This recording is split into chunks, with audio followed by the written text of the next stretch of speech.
जी अस्सलाम वालेकुम। मैं हूं नईम रहमान और आप देख रहे हैं सुनो डिजिटल। आज 15 अगस्त है और आज के दिन भारत अपना योम आज़ादी मनाता है। और इस दिन दुनिया भर में रहने वाले कश्मीरी योम स्याह के तौर पर इस दिन को सेलिब्रेट करते हैं। और इस दिन वो पूरी दुनिया के अंदर मुख्तलिफ़ किस्म के प्रोग्रामात का इनकाद करते हैं, जिसमें भारतीय मुजालिम पे आवाज़ उठाई जाती है और भारत का चेहरा दुनिया को दिखाया जाता है। एक ऐसी बड़ी जमहूरियत होने का दावा करने वाला मुल्क, जिसने अपने उस रियासत के अंदर रहने वाले लोगों को किस तरह इंसानी हकूक़ की खिलाफ वर्जियाँ वहाँ पर कर रहे हैं, और मकबूजा कश्मीर के लोगों से जो उनके कायदीन ने, जो उनके लीडरों ने वादा किया था कि हम यहाँ पर राय शुमारी कराएंगे, और आज तक इस वादे को वफा नहीं कर सके। इस हवाले से कश्मीरी पूरी दुनिया में इस दिन को जो है योम स्याह के तौर पर मनाते हैं। और कश्मीरियों का मौक़िफ़ ये है कि जो वादे इनके लीडरों ने कश्मीरी कौम से किए थे, उन उन उन वादों को पूरा किया जाए, कश्मीरी कौम को हक़ खुद इरादियत दिया जाए, और इंसानी हकूक़ की खिलाफ वर्जियाँ जो भारत बड़े पैमाने में मकबूजा कश्मीर में कर रहा है, उसको रोका जाए। और एक ऐसा माहौल कश्मीर के अंदर, मकबूजा कश्मीर में क्रिएट किया जाए कि जहाँ पर लोग आज़ादी से अपनी राय का इजहार कर सकें और राय शुमारी की जो है वहाँ पर ग्राउंड को डेवलप किया जा सके।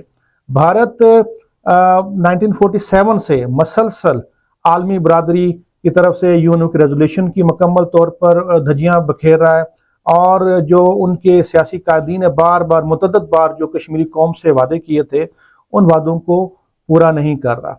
और कश्मीरी कौम ने अपनी आज़ादी के लिए, अपनी इस आज़ादी की जंग में लाखों की तादाद में कुर्बानियाँ दी हैं, और बहुत बड़ी इनको इसमें फाइनेंशियल नुकसान भी हुआ कश्मीरी कौम को, लेकिन उसके बावजूद उनकी जद्दोजहद जो है वो आज भी जारी और सारी है। आज के दिन पूरी दुनिया में इस वक्त भी जो है मुख्तलिफ़ किस्म के मुज़ाहरे और प्रोग्रामात का इनेकाद कश्मीरी कौम कर रही है।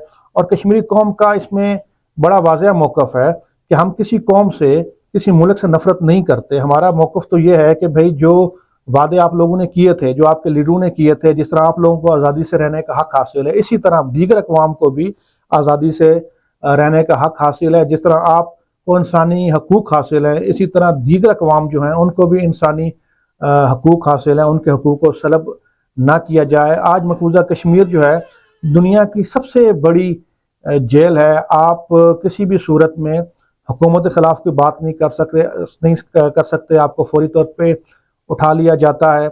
इंटरनेट की कदगन वहाँ पे लगी हुई है, आप कोई भी बात नहीं कर सकते। वहाँ पर जो भी हुर्रियत पसंद कायदीन हैं, उनको पाबंदे सलासा किया हुआ है, उनको नमाज जुमा पढ़ने की इजाज़त नहीं है, उनको किसी अवामी इज्तिमा में जाने की इजाज़त नहीं है।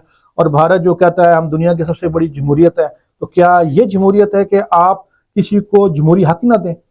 आपने जो ख़ुसूसी आइन में जो हैसियत थी वो ख़त्म कर दी कश्मीर की, और वो आपने बग़ैर किसी अवामी राय के, बग़ैर किसी आप समझें कि लोगों से पूछे कश्मीरी अवाम के बारे में आप फ़ैसला करें, लेकिन कश्मीरी अवाम को बिल्कुल भेड़ बकरी समझा हुआ है। और उसके बाद आप ये देख सकते हैं कि आज मकबूजा कश्मीर के अंदर किस तरह के हालात हैं, और लोग किस किस्म पुरसी और डर और खौफ की कैफियत में रह रहे हैं। इन तमाम सूरत हाल में 15 अगस्त जो भारत दावा करता है कि उनकी आज़ादी का दिन है, जो कश्मीरी कौम है पूरी दुनिया के अंदर इसको योम स्याह के तौर पर मनाती है। और इस हवाले जब तक मकबूजा कश्मीर मुकम्मल आज़ाद नहीं हो जाता और उनको हक़ खुद इरादत नहीं मिलता, कश्मीरी कौम इसको मुसलसल योम स्याह के तौर पर मनाती रहेगी।